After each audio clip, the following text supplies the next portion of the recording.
An overview is the top-level analysis a debater gives on a position that summarizes it within the context of the debate.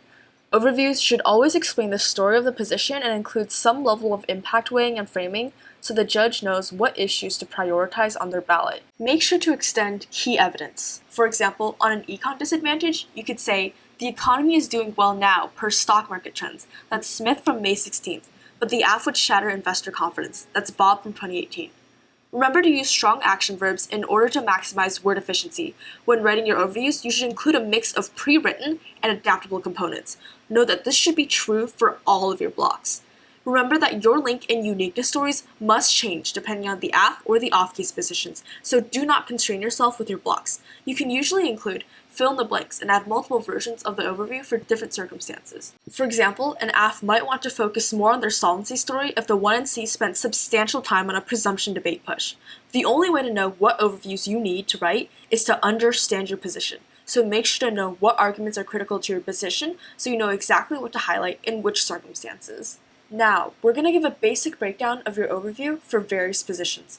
On a policy AF, you can explain the story by moving through the key stock issues of your affirmative.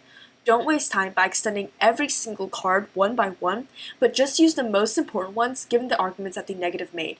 For example, if they didn't answer an important warrant that links you from a disadvantage, it might be nice to highlight that immediately so you can reference and cross-apply it on a dissent page. For a critical AF, you should focus more on the theory of power and explain the story in relation to the topic. Be very clear. Are you a rejection of the topic or an unorthodox endorsement of it? What does that look like? Why is the ballot key to that? For disads, explain your uniqueness, link, and impact with a focus on impact comparison and weighing. When doing impact calculus, you don't have to stiffly say, quote, 1 time frame, 2 probability, 3 magnitude. So be creative with your overviews.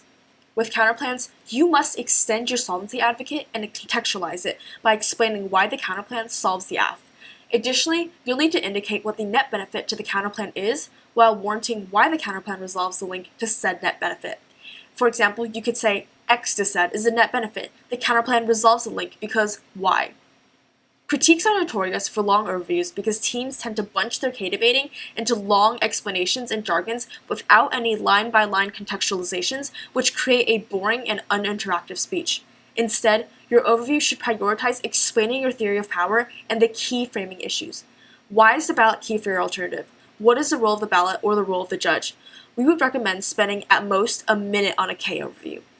Lastly, on topicality, extend your interpretation alongside the standards and impacts you're going for. Remember, topicality is like a disadvantage in a way. The violation is analogous to a link, and the standards operate as internal links to your voters.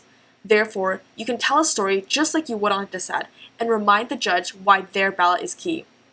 The common theme for all of these positions is that your overview represents your understanding of your arguments because an effective one requires you to understand what your most important arguments are.